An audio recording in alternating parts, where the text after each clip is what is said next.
श्रीमती अलका, चाहत, याशी, क्रिस्टी, रजावत परिवार, उदयपुर, राजस्थान।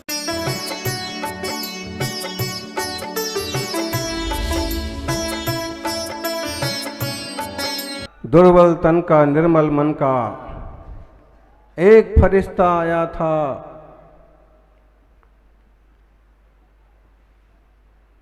दुर्बल तन का निर्मल मन का एक फरिश्ता आया था, जिसने ताकतवर दुश्मन को बिन हथियार हराया था। सत्य, अहिंसा और शांति के बल पर जो लड़ता था, उसे महात्मा संत जमाना गांधी गांधी कहता था। धर्म में कितनी ताकत है, अहिंसा में कितनी ताकत है, सत्य में कितनी ताकत है, एक श्रावक ने, महात्मा गांधी ने करके दिखा दिया। अगर आप संकल्प के धनी हैं तो आपका दुर्बल तन भी सफलता हासिल कर सकता है। आप यदि निर्मल मन के धनी हैं तो आप हर एक भावनाओं को पूरा कर सकते हैं। एक तो देश के गांधी थे, दूसरे बुंदेलखंड के गांधी। बुंदेलखंड में उन्होंने वही काम किया जो देश में गांधी जी ने किया।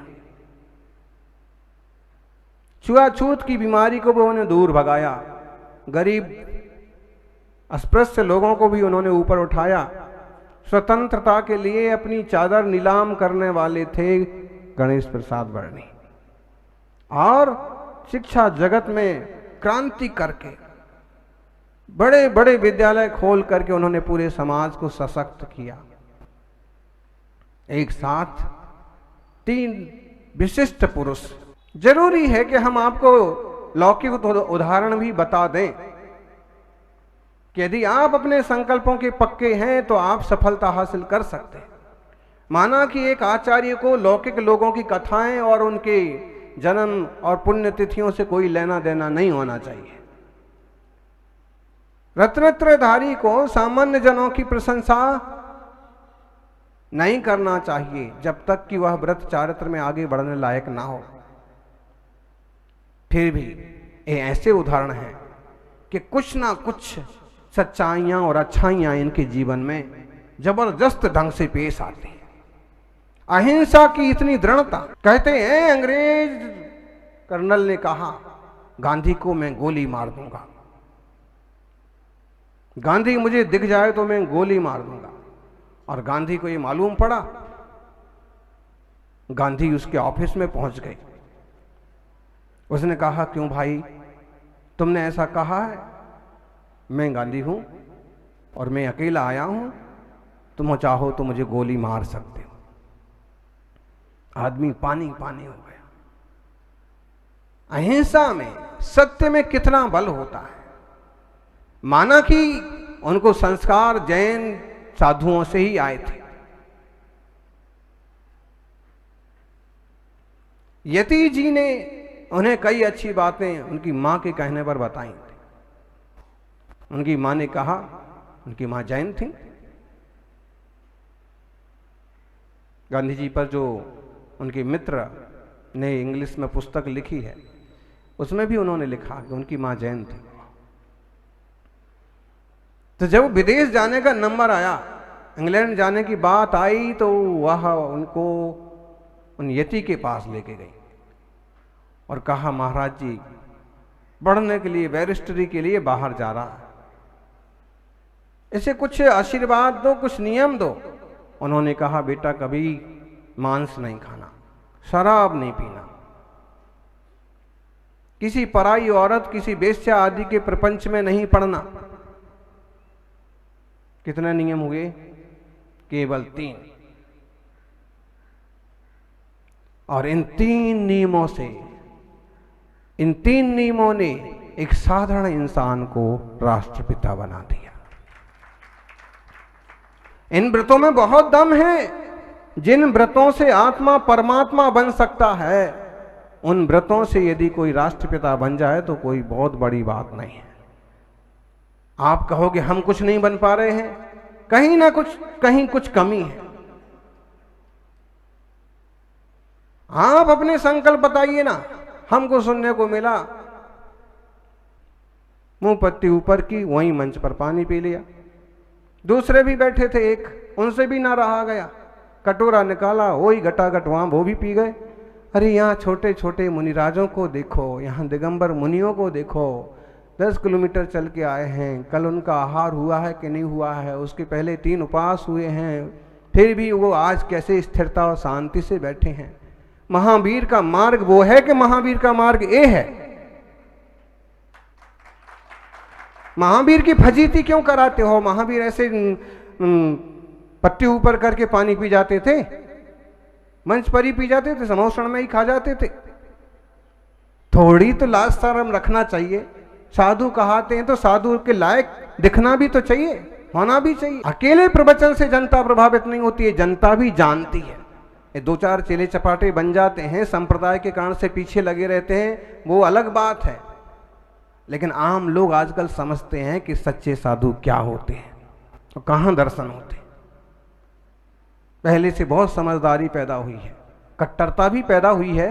दूसरी बात, बाद में हमको मालूम पड़ा कि बोले वहां जो श्रावकों के लिए भोजन था वहां आलू की सब्जी बना दी। अरे भाई, सौजन्य के नाम पर एक बहुत अच्छा काम हुआ कि लव कुश रामलीला वालों ने पूरा मंच, पूरा स्टेज, पूरा पंडाल आपको दिया, यहां तक कि एक सुश्रावक ने वहां भोजन भी, उन्हें नहीं पता था, लेकिन आयोजक थे ना, नेता लोग थे ना, इन्हें नहीं मालूम था। एक भी जिम्मेदार आदमी का ठिकाना नहीं। कोई बता रहे थे हमको, हमने उनसे पूछा कि भाई ये व्यवस्था कौन देख रहा, हमें नहीं पता, वो व्यवस्था कौन देख रहा, हमें नहीं पता। उनसे पूछा, कोई जिम्मेदार नहीं। नेता 25 खड़े हैं, बैठे हैं, लेकिन जिम्मेदारी किसी के माथे नहीं है। महाराज जी कब आ रहे हैं, कहां से आ रहे हैं, कहां चर्या हो रही है, नहीं हो रही है, किसी की कोई जिम्मेदारी नहीं। ऐसे नेते हैं। हाँ, मंच पर भाषण करवा लो, फोटो खिंचवा लो। जिम्मेदारी बहुत बड़ी चीज है। गांधी ने जिम्मेदारी अपने कंधों पर ली। गांधी नेता कहलाए ना कहलाए, राष्ट्रपिता कहलाए। अरे भाई, उन्हें बता तो देते कि हम जैन श्रावकों में आलू नहीं खाए जाते हैं। कोई भुक्खड़ लोग हैं कि आलू क्या, वो तो गंदा भी खा आते हैं, लेकिन जो सादा सच्चे श्रावक हैं वो आलू भी नहीं खाते हैं। आलू नहीं बनाना, आप लौकी बना लेना, तोरई बना लेना, दाल बना लेना, और चीजें हैं। कोई डायरेक्शन भी तो करना चाहिए, एक बार नजर भी तो करना चाहिए था। पूरे में थू थू कराने से क्या मतलब है? क्या सीखेंगे इससे लोग और युवा? संकल्प के लिए हमने कहा आपको कि संकल्प से गांधी, लाल बहादुर शास्त्री और गणेश वर्णी महान बन सकते हैं। तो क्या छोटे मोटे संकल्प समाज नहीं निभा सकती है? समाज के नेता नहीं निभा सकते हैं? हमें मालूम पड़ा सीबीडी ग्राउंड में, बोले जैन मेला चल रहा है, भाड़े की वेश्याएं बुला करके डांस हो रहे हैं, बॉलीवुड नाइट। मतलब क्या होता है? कौन लोग हैं वो? यहीं से, राजधानी से पूरे देश को बिगाड़ने की साजिश चालू कर रखी है क्या? संदेश तो जाते हैं। युवा क्या सीखेंगे इस टाइप के प्रोग्राम से? युवा जो है नाचना, गाना, कूदना, बियर बार में जाना और शराब पीना सीखते हैं। एक बार इसकी लत लग गई ना बॉलीवुड नाइट की, भजन संध्या नहीं हो सकती थी, बोले हुई, दूसरे दिन तो हुई। तो बॉलीवुड नाइट की क्या जरूरत है? लेकिन ये ठेकेदारों को कौन समझाए? युवाओं को भी डायरेक्शन देने वाले लोगों का ठिकाना नहीं है। और युवा बहती हवा है, जिधर रुख हो गया चल दिए। कोई तो उन्हें बताए कि क्या उचित है, क्या अनुचित है। जादूगर का शो कर लीजिए, कोई दिक्कत की बात नहीं, युवाओं के लिए वो अच्छा लगेगा, जुड़ेंगे सब। कभी सम्मेलन कर लीजिए, कोई बात नहीं, लेकिन एक शर्त रख दीजिए कि कोई भी कभी आए, धर्म की, प्रभु की, गुरु की एकाध ना एकाध कविता जरूर होना चाहिए। इससे अच्छा तो किसी सांस्कृतिक कार्यक्रम और दूसरे रख लेते। कथक नृत्य भी होता है, कुचिपुड़ी भी होता है, कुछ ऐसे भी नृत्य और सांस्कृतिक कार्यक्रम होते हैं कि सिंबल के माध्यम से आपके 10 धर्मों को प्रैक्टिकल बता सकते हैं। तीर्थंकरों के चरित्र को नाच गान करके बता सकते। मैं मालूम है बहुत लोगों को हमसे एलर्जी हो गई है, लेकिन रास्ता क्या है? ना तुम्हारे बाप तुम्हें बताते हैं, ना यहाँ रहने वाले कोई साधु संत नाम के जीवधारी बताते हैं। बताएगा कौन? तुम में से कई सुनना समझना भी चाहते हैं तो कोई कहने वाला नहीं है। युवा जो है बहुत बड़ी शक्ति है, और उसे मार्गदर्शन दिया जाता है ना, तो शक्ति सही काम में आती है, दुनिया को बदल देते हैं। हमारे जैन युवाओं को भी वही मार्गदर्शन की जरूरत है कि अगर आपको पावर का उपयोग करने का मन आ रहा है, कुछ आतंक करने का मन आ रहा है, लग रहा है कि एक बार विद्रोह करना है, गिरनार पर जाकर के कर दो, जो होगा सो होगा। अगर तुमको इच्छा है कि 10-5 दिन जेल के अंदर जाके देखें कैसा लगता है, होता है फितूर अलग अलग तरह का, तो ऐसा कुछ करो जो कुछ सकारात्मक भी निकले, कुछ फायदा भी निकले। तुम चाहते हो कि मुझे आत्महत्या कर लेना है, वहां जाओ, वहां इतना उधम करो कि वो बाबा लोग तुम्हें मार दें। कम से कम जैनियों की नजर में तो अमर हो जाओगे। आत्महत्या तो करना ही है तुमको, फाइनल है। ऐसे हैं लोग, फितूर चढ़ा रहता है कि मुझे मर जाना है, मैं तो मर जाऊंगा। तो ऐसा कुछ करो प्रैक्टिकली, या फिर भारत की सीमा पर चले जाओ, 1-2 पाकिस्तानियों को लपेट करके, और फिर कम से कम देश की नज़र में तो कुछ हो जाओ, समाज की नज़र में कुछ हो जाओ। फिजूल में कुत्ते बिल्लियों की तरह इधर उधर मारे फिरते हो। समझना, ये समझने के ऐसा करो, ऐसा नहीं। लेकिन अगर तुम्हें फितूर हावी होता है किसी को, किसी ढंग का, मुझे जेल में जाना है, मैं मजा से खाऊंगा, तो अगर फिर ऐसा करो कि उसमें कुछ तुम्हें हाईलाइट भी तो हो। फिर ऐसे अकेले अकेले कोने में मर गए, किसको मालूम पड़ा है? तुम्हारी इच्छा है कि थोड़े हमें भी जाना है कि क्या होता है कारागृह में, कैसे चलती है जेल, तो फिर ऐसे ही प्रैक्टिकल करो कुछ। शिखर जी पर कोई बाइक लेके जा रहे हैं, कोई उधरंग मचा रहा है, तो लगा दो 2-4 को, वहां की हवा खाने मिल जाएगी तुम्हें। हैं समाज के ऊपर कहीं कोई अत्याचार कर रहे हैं, किसी जैनी भाई की दुकान पर कोई उपद्रव कर रहे हैं, उनसे निपट लो एक बार। अपने स्वार्थ के लिए जीने वाले बहुत हैं, आगे तक का सोच करके करने वाले लोग बहुत कम हैं। आप लोग अपने आप को ऐसे बनाइए। यहां भी बहुत युवा बैठे हैं।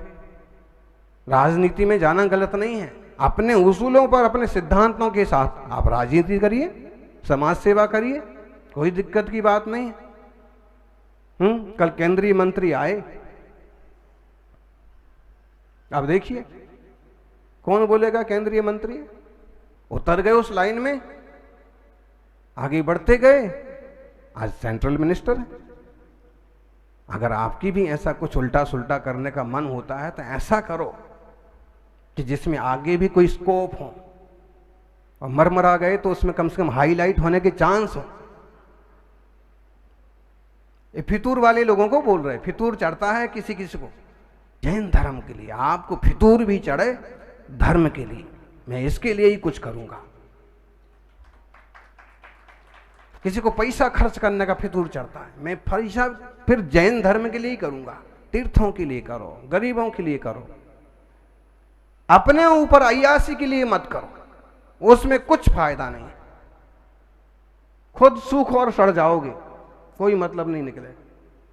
क्या करें? दक्षिण अफ्रीका में जब रेल में से उठा के बाहर फेंक ही दिया, तब रास्ता क्या बचा? तो उन्होंने प्रतिज्ञा कर ली कि जब तक मैं अपने देश से अंग्रेजों को उठा के बाहर ना फेंक दूंगा तब तक शांत ना बैठूंगा। आप भी प्रतिज्ञा कर लो। महाराज जी इतना कठोर बोल रहे हैं, जब तक मैं अपने भीतर की गंदगी ना निकाल दूंगा तब तक शांत नहीं बैठूंगा, उल्टे सुल्टे काम नहीं होने दूंगा, और कहीं हो तो उसमें शामिल नहीं होऊंगा।